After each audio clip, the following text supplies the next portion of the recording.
What's up, guys? Mary Game here, back with some more Idle Heroes, and today we are on one of our viewers' accounts, Pearlbreaker, to take a look and see what a kinda early-ish mid-game type character can do. Now, this is a very interesting account. I personally love it. We got like Norrin Haig, we even got Azrael, which was one of my favorites back in the day, and we have the brand new Ironcorn Mecha Basilisk hero built up, kinda to where the limit kinda is on this hero. Now, it doesn't have crazy gear. The stone is a speed attack stone because, again, this is a hero you definitely want speed on, and a peacock feather cape, again, synergizes with his speed abilities. I think is going to work out pretty decently.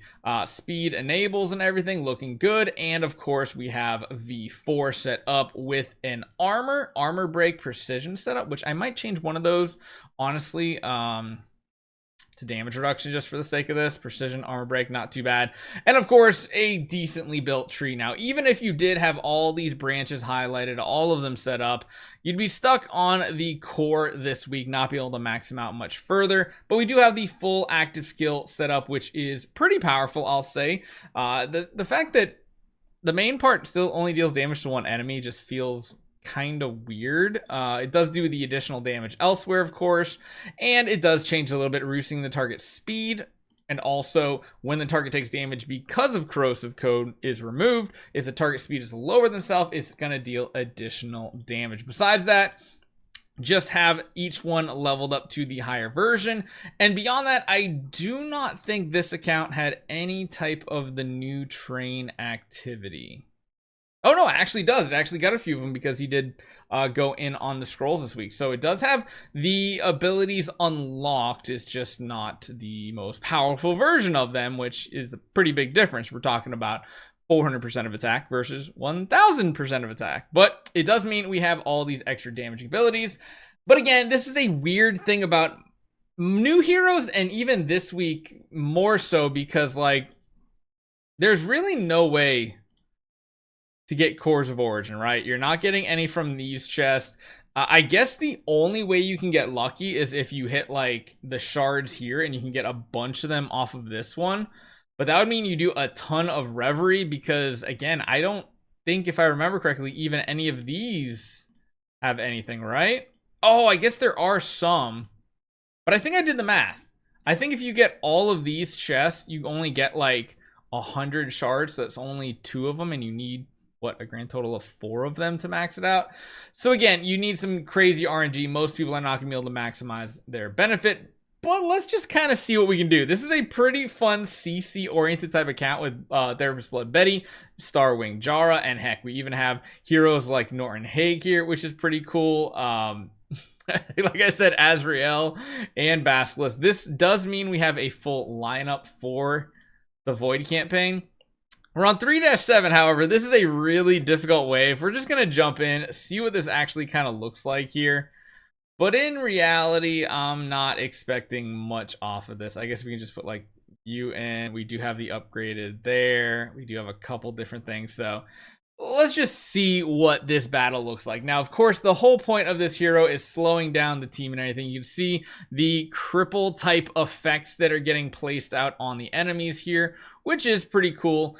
Beyond that, of course, we are going to have a lot of CC coming out. Granted, this is one of the waves that's kind of irrelevant because, yeah, those mims, they're kind of immune to it. And as you guys can see here, this is one of those waves that you kind of need a specialized team to deal with. So using this new hero, especially at a lower power level, is not going to be great because the carries are going to die so much faster, or Azrael is going to die over and over. You have to kill the mims off first. And in a situation like this, you're just going to continuously kill those carries off. You're not going to get active skills off ever. You're just going to have basics. And if your character doesn't have a good basic, it's not going to be strong enough to take out these mims. And then, yeah, just not a great scenario. Literally not being able to do anything. So what I'd like to do maybe is see where we are in Seal Land. So if we jump on over here, we're on 32. We do, of course, have a pretty, I mean, this is basically a shadow meme team. I really don't know what this hero might be able to provide to this, but it's worth throwing them in just to see at the very least. And again, we have a lot of these abilities here. I'm just intrigued to see what this hero can actually do or provide. But again, that's the one real struggle. Anytime we get a new hero, it's like you don't even get to see what they can do, because most likely you're in a difficulty that requires a fully built hero. And even on an account like this, where they actually take the time and build up and do a bunch of things, they're essentially useless on your account until, and I think that's one of the biggest issues in my opinion with the hype of new heroes. You just simply can't use them. Like you legit can't. Look at the power discrepancy here. Like if you go to like one of the more powerful heroes on this, we're talking even just 1.4 billion HP. You coming over here, less than half of that, or about half of that HP, which is just absolutely crazy. Attack, we're talking about 7 million attack, which back in the day was insanely good.